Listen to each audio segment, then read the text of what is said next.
Good morning, all. Today, in this session, we will going to learn Android activity and Android activity lifecycle in detail. Great. So, we know what is Android activity. An Android activity represent a single screen with a user interface UI of an application and is like a window or frame of a Java. Great. So what is activity? Activity is a single screen which contain different UI components like button, text view, label like this, and it is similar to window or frame in the Java language, and it will act as an entry point for the users to interact with an app. Okay, so by the help of activity you can place all your UI components or widgets in the single screen. An activity provides the window in which the app draws its UI. Hope you understand what is activity. Activity provides a window in which the app draws its UI components. The Android apps will contain multiple screens, and each screen of our application will be an extension of activity class. Great. Hope you understand. So we can create multiple screens for our Android apps, and that multiple screens, each screen that is the activity of our application will be extension of activity class or inherited from activity class. So that screen becomes the activity. From the multiple activities in Android app, one activity can be marked as main activity, and that is the first screen to appear when we launch our application. So in our application or our app, multiple activities are there. In that, one activity is a main activity. That activity is the first screen to appear on your screen on the mobile. Generally, in Android, there is minimal dependency between the activities in an app. To use the activities in application, we need to register those activities information in our app's manifest file, that is Android manifest.xml. We know that this is the Android manifest.xml file. On that, each and every activity must be registered prior the use and need to manage activity lifecycle properly. Great. We know that Android manifest file, where that Android manifest file is present in your Android Studio. When you create any application, then Android manifest.xml file is created containing first activity, that is main activity. Okay, so the activity attribute, that is Android name, will represent the name of the class, and we can also add multiple attributes like icon, label, themes, permissions, etc. to an activity element based on our requirements. Okay, so where is that Android name? Okay, that is nothing but the name of the class. Great. So just we will see that on Android. So this is my Android application, my application. So in that application, under app folder, there is manifest file. In manifest file, Android manifest.xml file is present. In Android manifest file, there is a first is a application tag. Application, inside application tag, number of activities are present. Here currently there is one screen only, that is own activity, and that is activity Android name, that is activity name, that is dot main activity. So main activity, that is the actual class. So where is that class? That is main activity dot Java, or it is present in Java folder. Under Java folder there is a package SiddhiTech My Application 11. Then inside that main activity dot Java class is present. Then what is the name of the class? That name of the activity class is main activity. So main activity is the name of the activity class currently present in my app. So this is the main activity class, and that is the name of the class which is there in the activity tag. So activity, what is the activity? Name of the activity. So Android colon name is equal to, what is the value? That is the main activity. This is the name of the activity. Great. Hope you understand this part. So let's move to the next part. In Android application, activities can be implemented as a subclass of the activity class. So we can implemented activities, number of activities, but which are derived from the activity class in old version, or it is actually derived from app compact activity class in the new versions of Android. Great. We will see that on Android Studio. So in main activity class, public class main activity, which is extends, that is inherited from app compact activity. Great. Hope you understand that the main activity class is a activity, so it extends from the activity class, but currently it is extends from app compact activity class. Hope you understand. So in Android application, activities can be implemented as a subclass of activity class in older version, or app compact activity class in newer version of Android.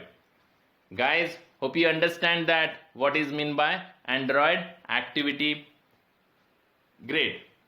So let's move to the Android activity lifecycle and its callback methods. In Android, an activity goes through a series of states during its lifetime. By using callback methods, we can get the activity transactions between the states. Hope you understand. That means in Android, activity goes to the series of states, and that state transitions are maintained by the callback methods. In Android, activity class have 7 callback methods like on create, on start, on pause, on restart, on resume, on stop, and on destroy. So guys, we will explain all these 7 callback methods and activity lifecycle states in detail in upcoming slides. Okay, so hope you understand that Android activity having 7 callback methods. Great. And through that callback methods, activity transitions between one or more states. Okay, so let's move. Android system initiates its program within an activity starting with a call on create callback method. Whenever we create any new application, then main activity class is created in Java file is there. In that, one method is override, that is called as on create. That method is present. That is first method when activity is started. That method is called on create method. Okay, we will see that on the Android Studio also. This is the first callback method, and it fires when the system creates an activity for the first time. Hope you understand. When first time you can create an activity, at the same time on create method is fired by the system itself. During the activity creation, activity entered into a created state.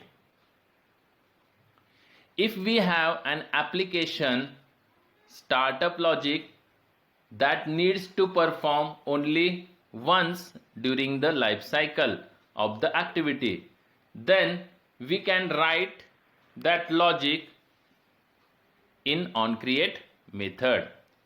Hope you understand. If we have an application, startup logic is there, then that startup logic which is performed only once in your life cycle, so that type of startup logic we have to write in onCreate method, because onCreate method is executed only once during its life cycle.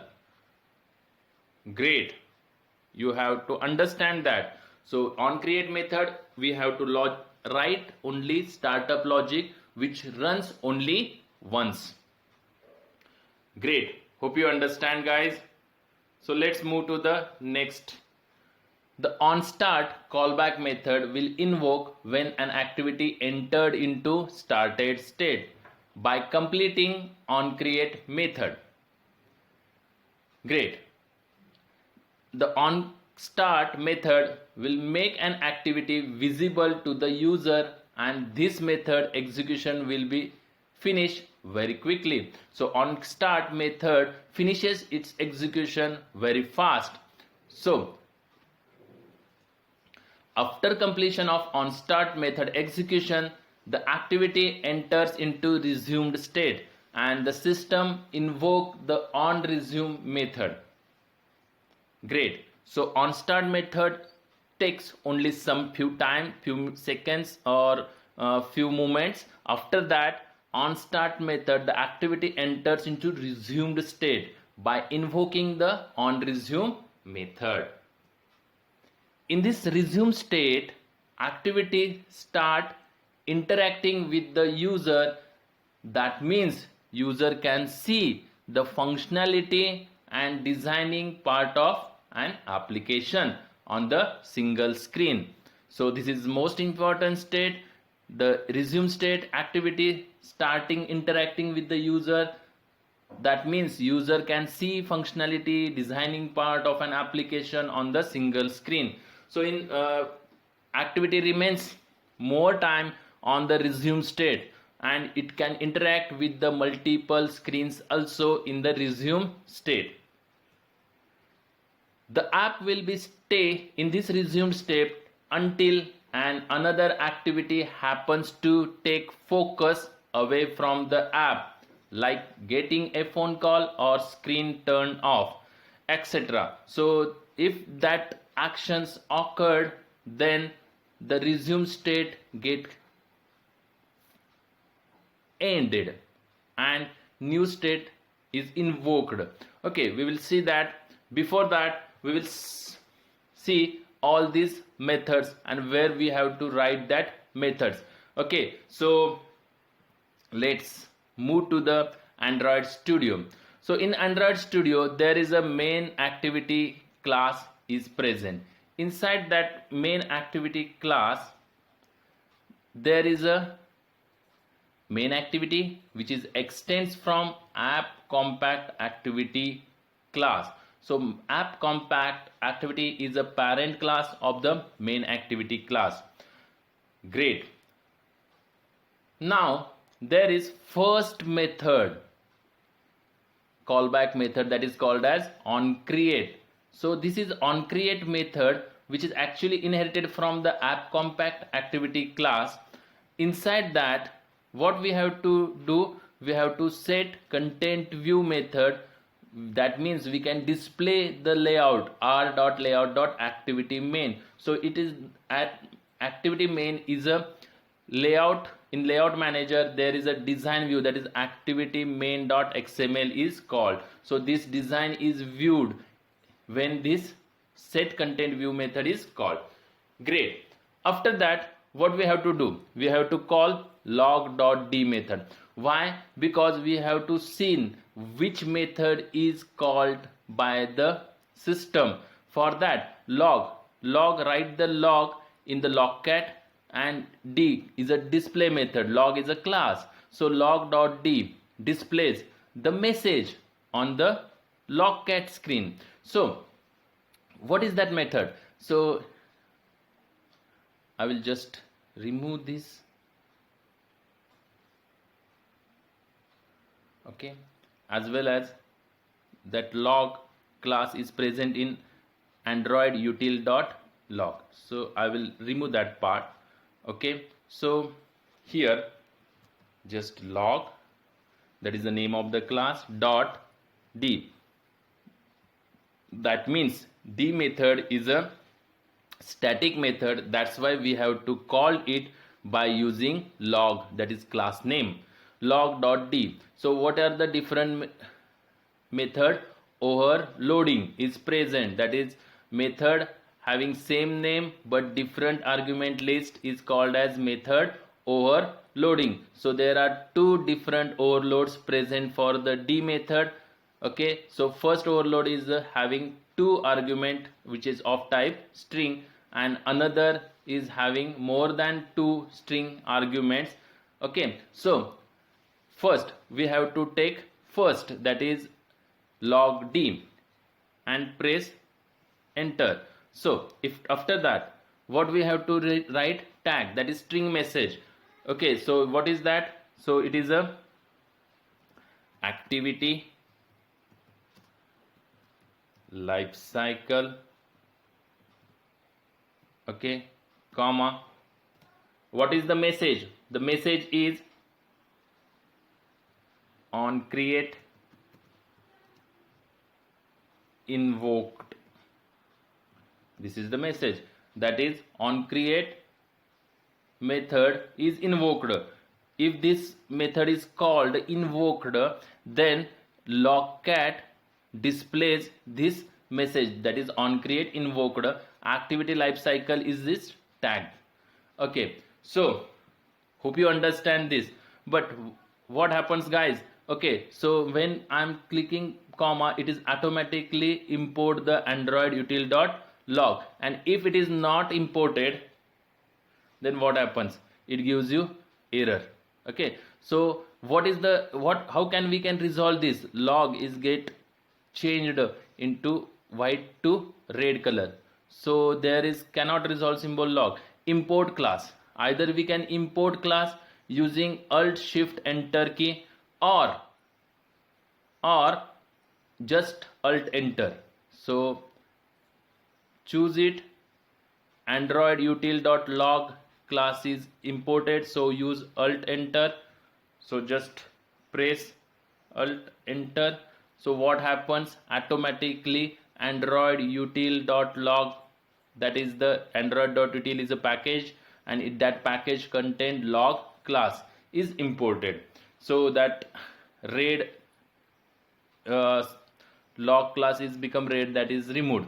Great. So after that what we have to do? This is by default method. When we create, automatically main activity class is created and on create method is present there by default. After that what we have to do? We have to write different 7 callback methods. In that, first is after on create, on start method. So guys, you are familiar with different concept, that is override. What is method override? We know method overloading, that is method having same name as that of the method having same name but different argument list. Return type does not take part in method overloading. Okay, we know the concept of oops. What is method overriding or method override? Method having same name and same argument list, means number of arguments and their respective data types are same, then it is called as method overriding. Method overriding concept occurs only in inheritance, because in a same class we cannot write same function or method with same name and same argument list. It gives you syntactical error, guys. Yes, you know that overriding concept. So method overriding is occurs in inheritance itself. That means app compact activity class also contains on create method with same argument. Yes, and that is override in main activity class with same name and same argument list. So it is a override method. Guys, if you want to check, then click on this arrow. Okay, So it is automatically opens app compact activity dot java class. In that also there is a on create method. Great. So if you want to check its app compact activity, so just scroll it. So app compact activity class also extends from fragment activity class. So when we click on this arrow, again we can find either this fragment activity class or it gives you activity class. So activity class, so this is the activity class, and activity class is extends from context theme wrapper class. Great. So we can know wrapper class, what is wrapper class in java itself. So we will not going in details of that, but we will know that if main activity class extends from app compact activity, and from app compact activity on create method is present, which is override in main activity class. Hope you understand, guys. Great. So after that on create method, which method callback method is called, that is on start. In on start method we can write protected. All these method we have write protected. Why protected? Protected is a access specifier in java. What is the use of protected? Protected methods are inherited only in its class hierarchy. That means this on create method is inherited in main activities child class also. That means it works as a public method in inheritance, that is main activity and its relative child classes, but it is becomes protected, it is becomes private to the other classes. Means suppose there is other class main, and that main and main activity class does not having any relation, then that is there is nothing any inheritance, then on create method is not called in the main class. That is the main advantage of protected. That means if the access specifier of any method is protected, that method is inherited as a publicly in its class hierarchy or its inheritance classes, but not inherited in the other outside class. There it becomes private. Hope you understand, guys. These are the concepts in OOPS. We already seen in inherited what is the protected access specifier and difference between public and private access specifier. Great. So after on create method, which method is called? In on create method, what we have to write actually, that means on create methods runs only once in its life cycle.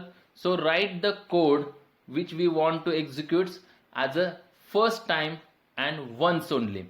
Okay, great. After that on start method is called, which is not it takes only few movements. After that here also we can give the message that log d activity lifecycle message on start invoked. Great. So we will check whether this message is displayed on the logcat. That means we know that how that callback methods are called by the system when we run the application. That is the activity lifecycle. After on start, on resume method is called. So on resume it is also protected while or on resume. Then on pause. Great. So on pause method on resume, that is when we interact with the number of activities between exchange messages, on resume method is called. Okay. After that on pause, on stop and on restart, on destroy. We will see this in next slides.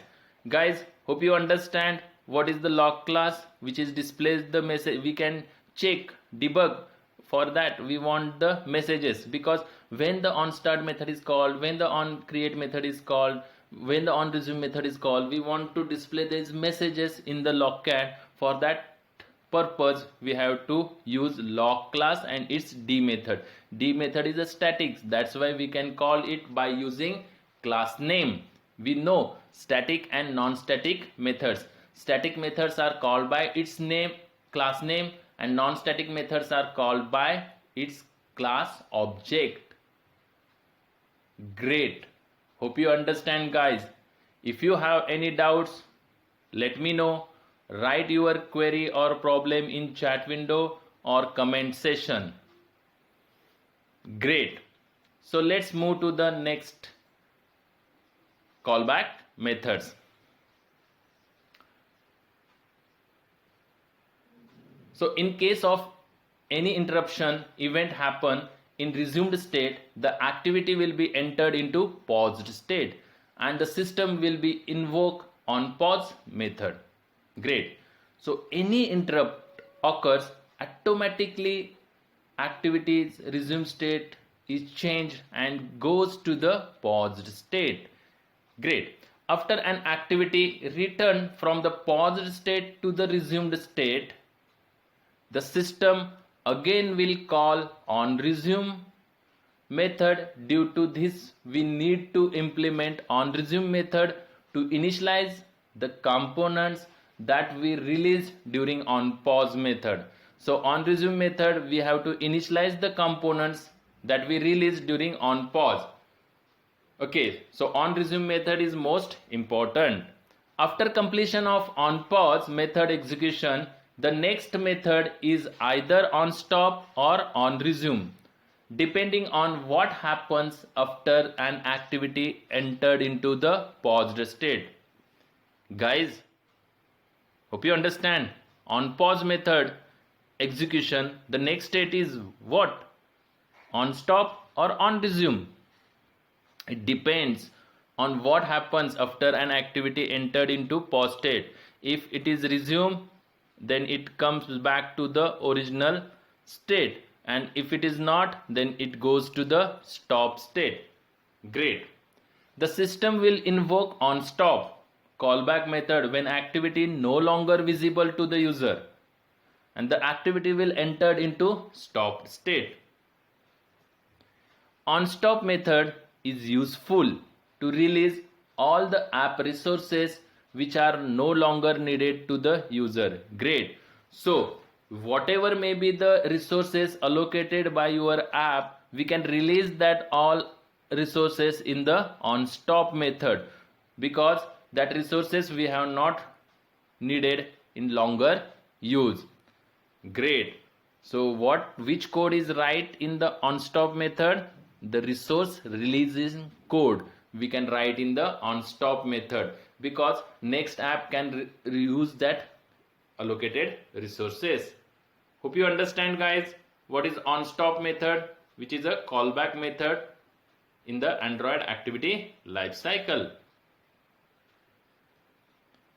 The next callback method which raised by the system is on restart. In case if the activity coming back to interact with the user, or on destroy in case of if the activity finished the running. So next callback method which is raised by the system is either on restart. It again restarts your activity and come back to interact with the user, or on destroyed after the on destroyed in case of activity finishing the running, means completely on destroyed method is called when activity is no more in use. Okay. The system will invoke on restart method when an activity restarting itself after stopping it. Means after on stop method, there are two methods probably invoked. One is on restart or on destroyed. If on restart, when activity is restarting itself again after stopping, or on destroyed when after stopping we want to destroy app that is finishing the activity running. Okay, so on restart method will restore the state of activity from the time that is being stopped. Yes. The system will invoke on destroyed method before an activity is destroyed, and this is the final callback method received by the Android activity. So which is the final callback method? That is on destroyed. Okay, and on create is the first callback method. On destroyed and on callback on So the system will invoke this onDestroyed callback method either the activity is finished or system destroying the activity to save the space for another app. On these situations, onDestroyed callback method is called. So onDestroyed and onCreate methods are called once in their life cycle. The onDestroyed method will release all the resources which are not released by the previous callback onStop method. Great guys, hope you understand. OnDestroyed method releases all the resources which is not released by the onStop method.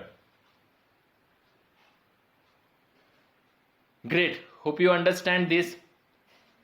Above is the pictorial representation of Android activity lifecycle, which shows how activity will behave in different stages using callback methods. So this is the activity lifecycle. So activity launched, when activity launch, onCreate method is invoked. OnCreate method, then onStart method is invoked. It requires very less time. OnCreate method, whatever we want to run first time only, that is startup, that data we have to write in the onCreate method. Then onStart method, after onStart method, onResume method is invoked. This method remains longer time in use. Then after onResume method, activity is running actually, that is the state of the activity. Another activity comes into the foreground. OnPause method is called. OnPause method, after OnPause method, the activity is no longer visible, then it is no onStop method is called, and the activity is finishing or being destroyed by the system. Then onDestroyed method is called. OnDestroyed is the last method invoked by your activity, and activity get shut down or it is ended actually. If onStop method, again user navigates to the activity, then onResume or onRestart method is called to give call to the onStart, and again onResume method is called. So onStop method, if app with the higher priority needs memory, app process killed and user navigates to the activity onCreate. So we can again start the activity. Great, hope you understand this activity life cycle, which shows how activity will behave in different stages using callback methods. So there are 7 different callback methods. One is onCreate, onStart, onResume, onPause, then onStop, then onDestroyed, and onRestart. So these are 7 different callback methods present in activities life cycle. Great, hope you understand this diagram or pictorial representation of activity life cycle. Let's move to the next part, Android activity life cycle example. We are going to use previously created Android app example and making some modification to maintain main activity.java file like as shown below to capture Android activity life cycle process. So the following is the code. Actually we have seen that override method protected while onCreate. Then in onCreate method write the log.d activity lifecycle, onCreate invoked. Similarly for onStart, after onStart write the code for resume. All these methods are protected. We will see what is mean by, we have already seen that what is mean by protected access specifier. Then onResume write the code for onPause. Great, onPause, after onPause which method we have to call? onStop, that is super.onStop. What is the use of super keyword? Super keyword calls the onStop method of super class. Great, so what is the super class for? That main activity class. So we will see this in the on the Android Studio. So what is the main activity? Is a main class, and it is inherited from app compact activity. So it is a super class for main activity class, and that's on pause method is invoked by using super keyword. So super keyword invokes the on pause method of super class. And what is the super class name? App compact activity. That is the name of the super class. Great, hope you understand. Okay, so after on pause on stop method, we have to write the code. After on restart, we have to write the code for on restart. Great, so all these methods are overriding methods, and in that what we have to call using super keyword on destroyed method of its super class we want to call. And log d, what is the use of log d? Log is a class name which can write displays the message in the logcat. Okay, we will see that log d method generates log messages. Great. Okay, so now open your Android device monitor to see our log messages in the logcat window. Great. If we observe, great, so just observe everything. If you observe log messages logcat window, on create, on start and on resume methods are invoked by the system. Now click home button in the Android emulator. Immediately activity entered into the pause state, that means on pause method is called. After a while activity will enter into stopped state and the system invoke on stop method. Now again launch our app from home screen list of apps. Again on restart, on start and on resume methods are invoked by the system automatically. Here we need to remember that on create and on destroyed methods will invoke only once throughout the activity life cycle. Great. That means on create and on destroyed methods invokes only once throughout its activity life cycle, and in between that the on start, on resume, on pause, on restart, on stop, these are the 5 different methods through which the activity is goes from one state to another. But on create and on destroyed method invokes only once in their life cycle. This is how the Android activity life cycle process will invoke different methods while transition from one state to another state. Great, hope you understand. Let's move to the Android Studio and check all these on the logcat window. So move to the Android Studio. Great, hope you understand what is main activity. That is main activity.java. What is app compact activity? Here we write the code for on create. Great, so after on create we can write the code for on start, then protected void resume for resume method. Why we write super dot on resume? Actually it is called super class on resume method. It is overridden methods, all methods are overridden. Okay, so and log is display log, maintain the log and displayed in the logcat window. So great, so it is on pause, on start. Okay, so now we will check that when the system calls this method when you execute your app. So here is your emulator. Great, so I will restart again. So app is going to install. Open the build method, build window. So build is finished. Great, after build is finished app is installed in your emulator. So wait for some moment. Okay, installation is successfully. So yes, this is my application 11 and having second, first and button. These are the 3 different buttons on my activity.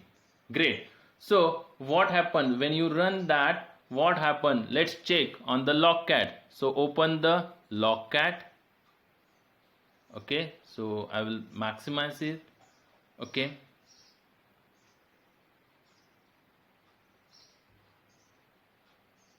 now check it whether these messages are there. Okay, so what we have to do, just open emulator, yes, and minimize. Just click on the home. So whenever you click on the home, guys, check the messages. What happens, which activity life cycle, this is the okay tag, and on pause invoked. So on pause method is invoked automatically when we minimize the app. Then on stop is invoked. Okay, so which method is invoked after on pause? On stop is invoked. Now again open your emulator and just resume it. So after resuming, on restart is invoked.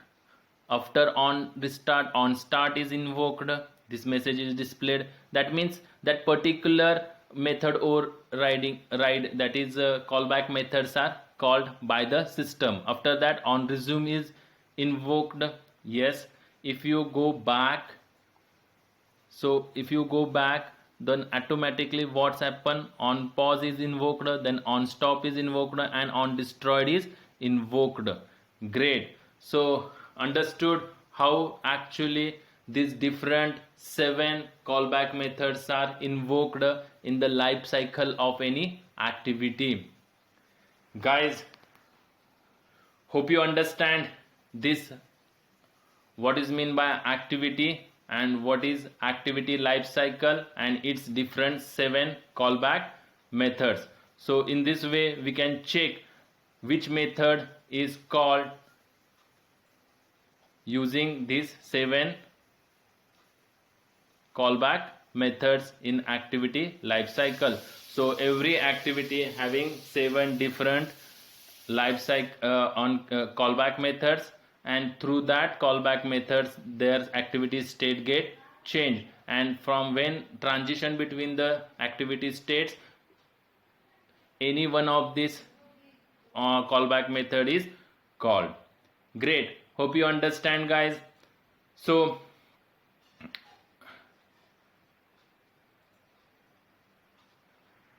today we will stop here. If you have any doubts, any query related activity and activity life cycle and its 7 callback method, let me know and write your query in chat box or comment window. Thank you for watching my video.